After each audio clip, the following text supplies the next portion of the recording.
Hello friends, Elizabeth here, and in this video I'm very excited to take you along with me as I set up a brand new reading journal for 2026 in this gorgeous square notebook from Archer and Olive. I don't know if they currently sell this notebook. If they do, I'll link to it in the description box. Otherwise, I'll just link to their website so you can check out all their beautiful notebooks. But I've been using square notebooks for my reading journal since I started a reading journal years ago. And I love a square notebook. I love that it allows me a little bit more room for my spreads. And I just like the look of a square spread. I was really excited to set up a new reading journal this year. I was really missing it, especially at the end of 2025, and I really wanted to have a reading journal again. And as I was planning this, I was getting really excited for the various challenges I'm doing, my reading goals, and also just some new spread ideas that I was toying with and different ways to do my spread. I feel like there was an injection of excitement and creativity for me in this setup, even though stylistically or aesthetically, it's still very much in line with past reading journals, I would say, because I like what I like. Definitely a bit of a vintage feel, lots of browns and tans and natural things. But there are some new spreads that I haven't had before and some reimagining of old spreads. So hopefully this is fun for you to come along with me. I did have even more spread ideas. I probably had 10 to 15 sort of yearly spread ideas that I almost included in this setup. And then I just felt like I was being a little overambitious for one video and eliminated some of the extraneous spreads, but they're still lingering at the back of my mind. Quite a few of them are spreads I would still like to do ideally. So let me know if you would be interested in a sort of more spreads for your reading journal video where I set up even more, as the title would imply. As I mentioned, I'm sticking to a similar aesthetic to what I have done in the past. In part, this is because I like what I like. I can't help the colors that I'm drawn to and the styles that I enjoy and the type of imagery that I like, but also I have the supplies that I have, and I really don't like the idea of buying brand new supplies each year for a different theme. And if I have extra from the last year, oh well, and they just get dusty at the back of a drawer. So I like being able to reuse supplies from past years, even if I do buy some new ones. This year I actually only bought one set of washi tape. Otherwise, everything I already had in my collection in my stash. So that was nice that I got to use older supplies and stickers and stamps and things and didn't buy a lot of new stuff. I'm just starting by decorating the inner cover here so that I can write my name and just making it pretty. I was kind of inspired by the cover of this journal and the end papers. Because of the flower design, I did want to incorporate flowers a little bit more. I feel like in past years, I was maybe more on the mushroom, leaves, and butterflies train when it comes to stickers and stamps and imagery. And this year I'm definitely still using some of those, but I wanted to bring in more florals to match the cover. So this is just a decorative spread. It just has my first name and my last initial.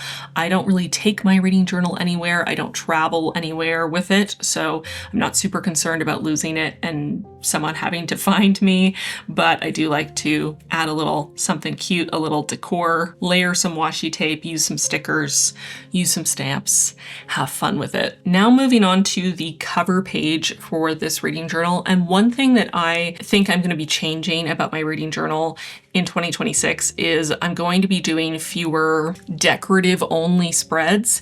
I think I'm going to entirely eliminate my sort of decorative monthly cover spreads. And I also probably will be doing smaller book entries and using less art on the book review entries. And I have two main reasons for this. The first reason is that I am a little concerned that I won't have enough pages in my reading journal this year, especially because my goal is to read 150 books. So I feel like I need to conserve my spreads a little bit more and have fewer that are without a specific purpose and just to be pretty.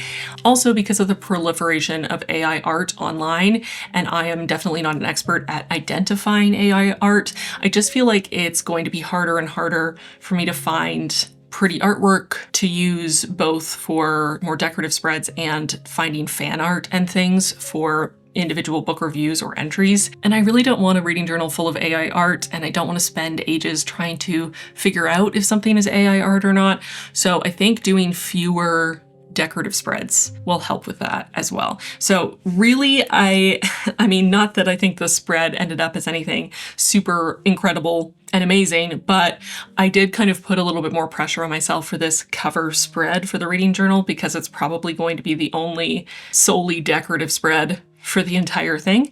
So I really wanted it to turn out pretty. And the printed images I used on the spread, I printed out over a year ago. So I hope that that means that they were made without AI. Again, one can only hope, but I really like how the spread turned out. It's quite moody for whatever reason. I guess the images I printed out last year were definitely on the darker, moodier side. I feel like everything that I had printed out was quite dark and morose, but I don't mind that. I like that. I definitely enjoy a bit of a dark academia aesthetic, which I think these are evoking a little bit. Of course, I'm also using my tea stained paper. I tea stained all this paper myself. I have a video explaining how to tea stain paper if you've never done it before. It is from several years ago now, before we bought the house that we currently live in, when we were living in a rented apartment. But I do think that video is helpful. It's very straightforward. I explain the whole process from beginning to end if you've never done it before. And to be totally honest, I use my own video as a tutorial every time I do this because I tend to do really big batches and basically take a whole afternoon to make a huge stack of tea stained paper. And then I don't do it for months, if not it's definitely been over a year since I last did it.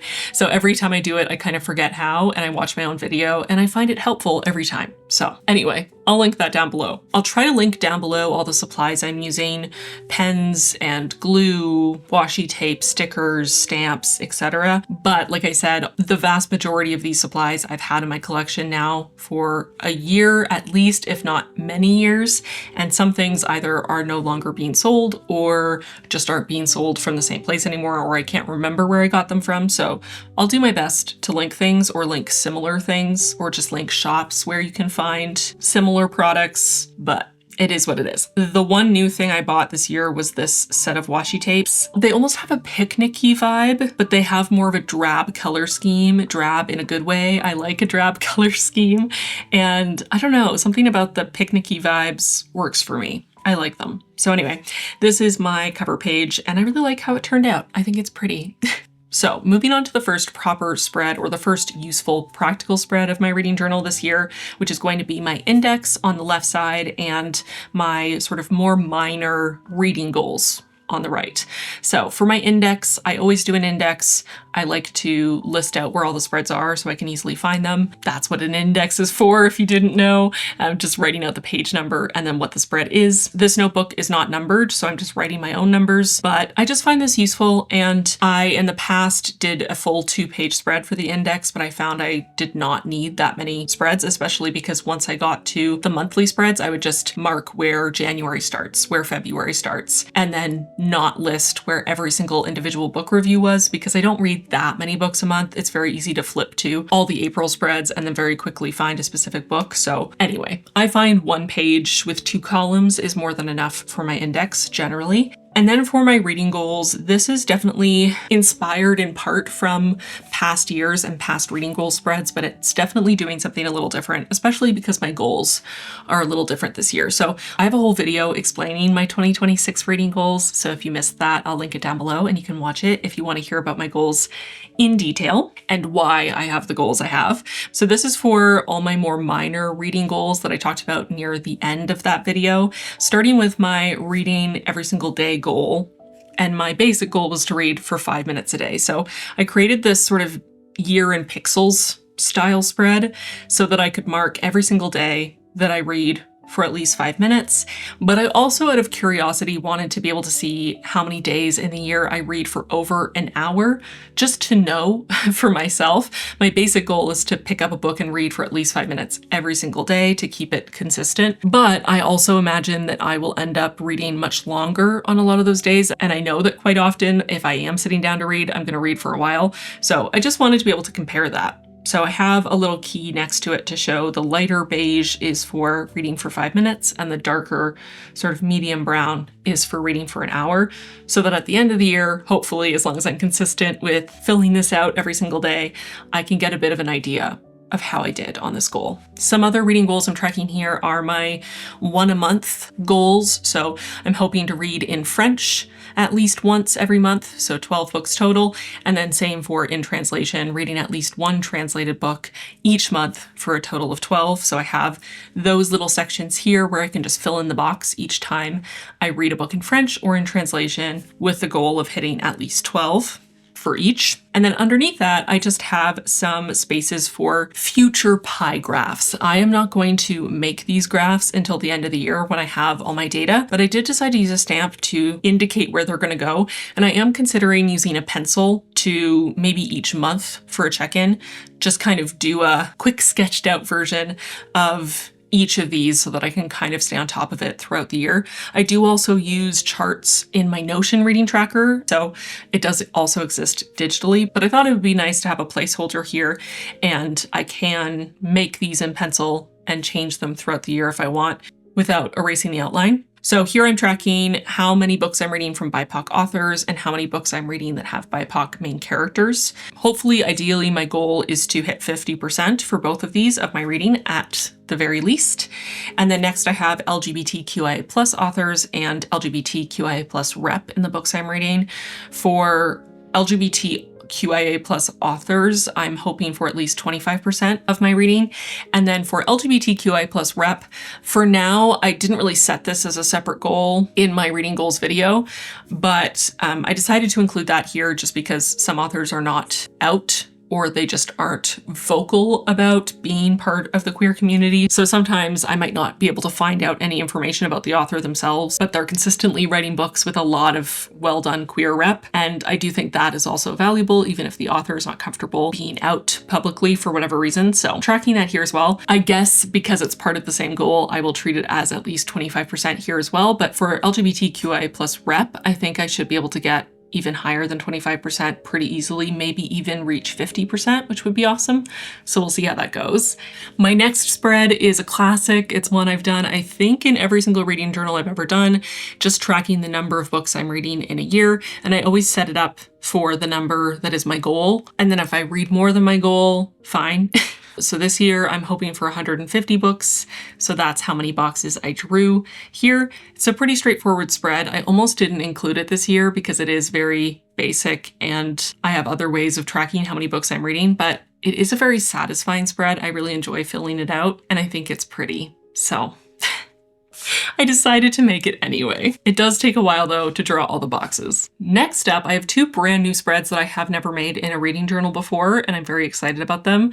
On the left, it's going to be books read per month, and then on the right is going to be all about star ratings. So for the left side, I have books read per month. This is just going to be a very basic bar graph to track how many books I'm reading every single month, as the title would imply. And I've just given myself space up to 27 books in a month. I highly doubt I will reach 27 books in any month, but I just thought I would put even more spaces than I possibly thought I could need so that I wouldn't end up with a spread that does not work and is not to the proper scale. But very basically, I'm just going to use my Tombow 990, my nice beige color. Maybe I'll alternate between that and a darker brown Tombow and just fill out the bar to the number of books I read that month, each month, so I can compare. This is something that was inspired by Fable because I really like how Fable shows how many books you've read each month in a bar graph. And I like being able to look at it. On their version, there are book covers, but I also find it's quite small on my phone screen and I can't always see how many books I actually read each month. It's kind of hard to see the scale. So I liked the idea of having it in my reading journal and being able to track that and see that. And I just made a space at the bottom of the spread to be able to write out the average number of books read per month, just out of curiosity. I think to reach my goal, I need to read roughly 12 to 13 books a month. So we'll see if I hit that or more or less. Then on the other spread, like I said, this is also a brand new spread to my reading journal, which is a place to track my star ratings per month. I don't normally think about my star ratings that much other than when I am assigning them. When I finish a book and I decide what to rate it, then I think about my star rating, but otherwise I'm not too worried about them. But I do feel more and more in the last year especially, I am feeling a little more personally attacked by people who are telling me that I always rate books really harshly, or I give so many negative reviews or so many bad star ratings to the books I read, just implying that I'm a very negative person in general. And whenever I actually look at my star ratings, my average is actually quite high, and I give more 5 and 4 star ratings than I do 1 and 2 star. So I decided to track it a little bit more closely this year and try to get as clear an idea as possible, I guess, of my own rating habits and trends, and just see how things are going as the year progresses. So I've done a few things on the spread. At the top, I have a section for my 2026 average rating for the entire year, which I'll of course wait till the end of the year to fill out. Then I have a little section just for defining what my ratings mean. This is mostly for other people because I do know what my ratings mean to myself, but just to have a place to sort of define it and write it out. Basically, for me, 1 star is bad. It's a book that I hated or I thought was problematic, very poorly done, just had a bad time in many ways. 2 stars is for something that's just okay or not for me. A book that I maybe had a really bad time with, but I don't think it's necessarily a terrible, horrific book. It's just not for me. Or maybe it's a book that should have been for me, but I was very disappointed in the execution. Not hate, just very meh or not to my taste. 3 stars for me is the start of the good ratings. 3 stars, depending on the book, can either mean that it's just fine, or I have a lot of critiques, but I still overall enjoyed it, or that it's just good. It's not great, it's not amazing, it's just good. That's what 3 stars is for me. It's right in the middle. Then 4 stars is for books that I think are great or are fantastic. They're not a new absolute favorite, or I have a couple critiques or whatever, but they're great. This is a very good rating for me, 4 stars. And then 5 stars is the most a book can get. This I try to save for books that I think are absolutely incredible, not perfect, because I don't think any book is perfect, but as perfect can be, or even if they have significant problems, I just loved them so much that I don't care that much. This is also for favorite books.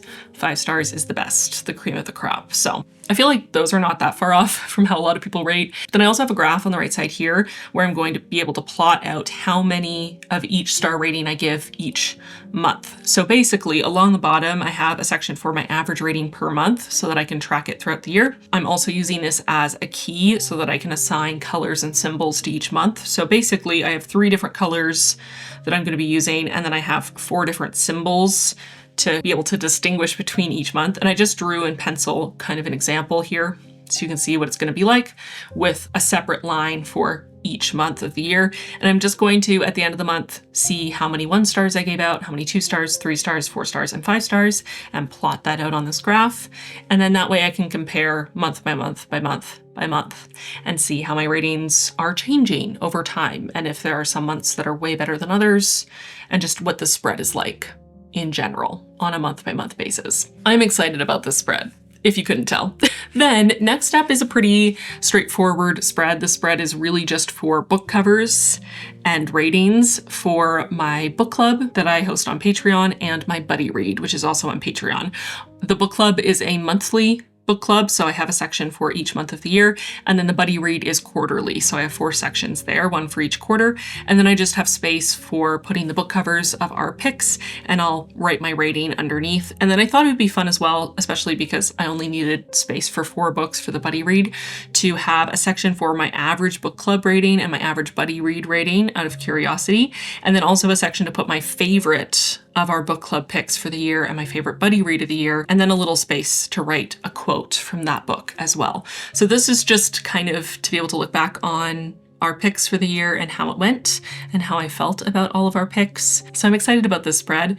Obviously right now it's looking pretty empty, but it will get filled out slowly but surely. And then the next spread here is very similar, mostly going to be book covers and ratings. And this is for my Read It or Unhaul It challenge. I started my Read It or Unhaul It challenge halfway through 2025, so I didn't make a spread for it in my reading journal last year. And this year I definitely knew I had to make a spread for it. This has become a bit of a loved series on my channel just in the time that I've been doing it, and I have really loved doing it, working through my physical TBR, my backlist, and every other other week in 2026, I'm spinning a wheel to randomly choose a book from my physical TBR to read in the next 2 weeks, and then either finish it and review it for you or DNF it and unhaul it.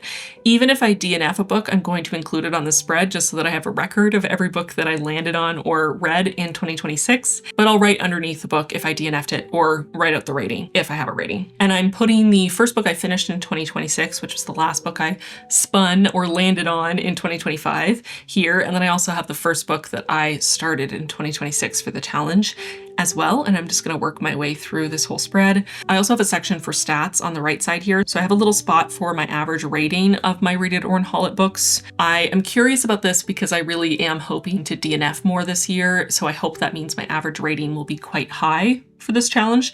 I also have space to put my favorite Read It or Unhaul It book of the year and have a section to write a quote from my favorite. And then I just have a section for my stats for the challenge. So where I started the challenge back in 2025, how many physical books I had on my TBR, I think it was 195, 198, something like that.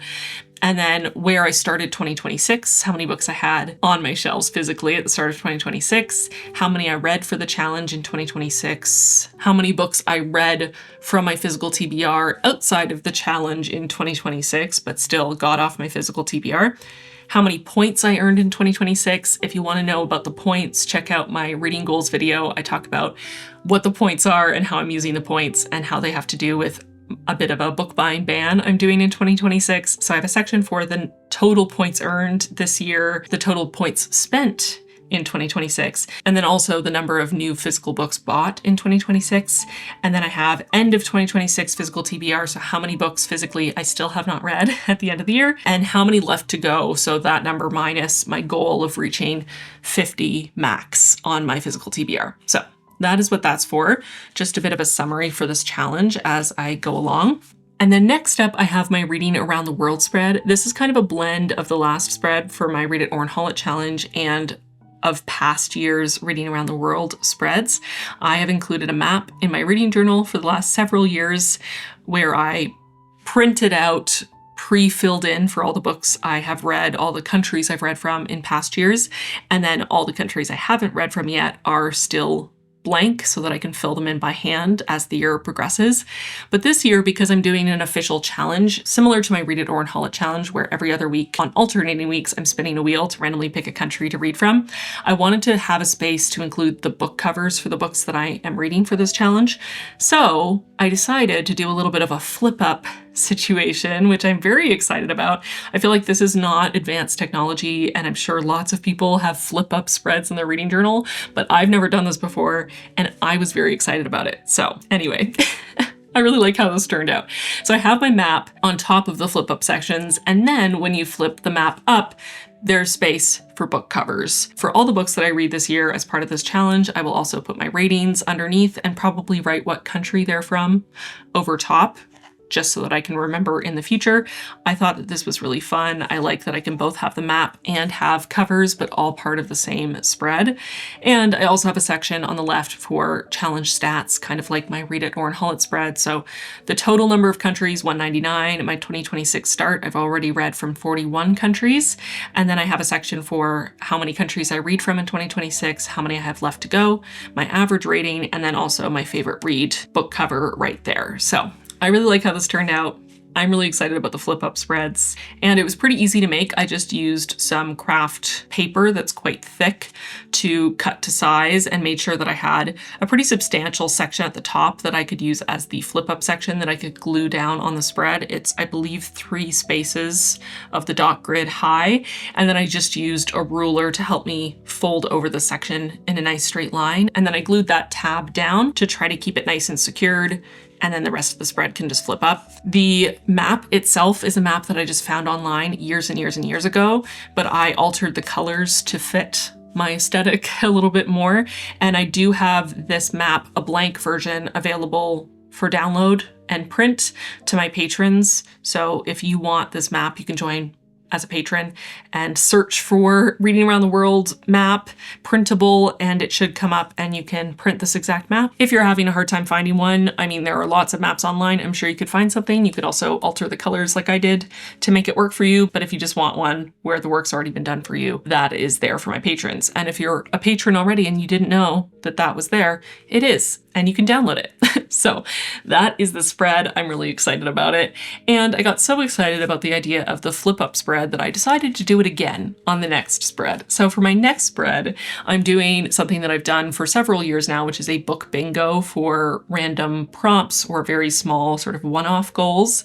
And I talked a bit about this in my reading goals video, some of the goals I was going to include here, but I spent some time since I made that video to come up with even more one-off prompts and goals. So I'm doing a flip up spread again so that I can also include the book covers for each of these prompts. In the past, I've just filled in the space when I read something, but I didn't have any obvious place to write the book title or put the cover to remember what book I was counting towards that prompt. So I decided to do it like this with a flip up for the book covers underneath. I'm gonna have to print extra mini book covers for them to fit in these spaces, but that might be quite cute actually. And I will hopefully have space then to also put my rating. I think it'll be nice to be able to remember what book was assigned to each prompt on my book bingo. And I was just excited to do another flip up spread because I had so much fun with it for my Reading Around the World spread. So I think this turned out really cute. And then opposite to that, I have another sort of unofficial challenge that I talked about wanting to do in my reading goals video, which is Reading the Rainbow, where I'm hoping that each month I can pick a book from one of the letters of the acronym of 2S LGBTQIA+ and read a book from an author that is that identity. Ideally, the book also, either if it's fiction, is about a character, a protagonist of the same identity, or maybe it's nonfiction talking about the experiences of the author, and work my way through the rainbow. So this is pretty straightforward. I just have space for each letter of the acronym, and I have the first 8 up to A filled out, but then there's 4 extra spaces for the last 4 months of the year that I've left blank for now because there are quite a few other identities that are included in that plus. Let me know if there are identities you think I should focus on, but that is just a fun little unofficial challenge that I'm doing for myself. And then the last spread that I set up for my reading journal as of now, but like I said, I have so many more spread ideas, so let me know if you want me to do more. But next up is the book bracket, and I did change this spread up a little bit. I have not changed the spread since I started making a book bracket, which might have been in my very first reading journal. I have typically done a 2-page book bracket, and this year I decided to change it because, once again, I wanted to be able to see the book covers. And I have always kind of felt like my typical book bracket spread felt like a little bit of a waste of space because you just have so few books filling up the lower section of the spread when you do it horizontally. So I decided to fit the entire book bracket on a single page, finishing up with the book cover of the winner. And then I thought on the opposite page, I would have the book covers of all the books that are included as my top 12 favorite of the year, so that I can just have what will essentially be a spread of my favorite reads of the year. I thought this would be fun, a nice way to be able to see the book covers at a glance, but also maybe just try something different, because I feel like my book bracket has been exactly the same for years, and there's nothing wrong with consistency. I like my past book bracket spread, but I wanted to try something different this year, so that's what I did. And that is the final spread that I set up for this reading journal. I got to page 15 in my journal, not including the cover page, which I didn't assign a page number to, and quite a bit more space left for maybe a few more yearly spreads. Like I said, I have some ideas, hopefully some spreads at the end for some final stats, and then quite a few pages for individual book reviews every single month. But that is it. That is my setup for my new reading journal. I hope you like the spreads. I hope you like the variety, and both the spreads that are brand new to my reading journal and also the ones I tried to do a little differently this year. I really like how it turned out aesthetically. I feel like it's quite understated and has a bit of a cozy vibe to it, which I like. Very warm. Quite a few spreads that are more on the practical side this year that I'm very excited to use. So hopefully this was fun. And let me know if you think I should make another video with some more spread ideas. because I've got them bouncing around in my head. And that's it for my reading journal setup. I hope you enjoyed this video. Give it a like if you did and subscribe if you haven't already. I am planning to be more consistent with sharing reading journal content this year. So if that's your jam, follow along. I also talk about books here in general, review books, do reading vlogs, occasionally weigh in on whatever topic is causing a tizzy in the bookish community. So join me if you are so inclined, and let me know if you want to see more yearly spread ideas in my reading journal, because like I said, I have lots of ideas and it was a little painful to not include them in this video, but I had to pick my battles and not get too carried away. So thanks for watching, and I'll see you really soon in my next one. Bye, friends.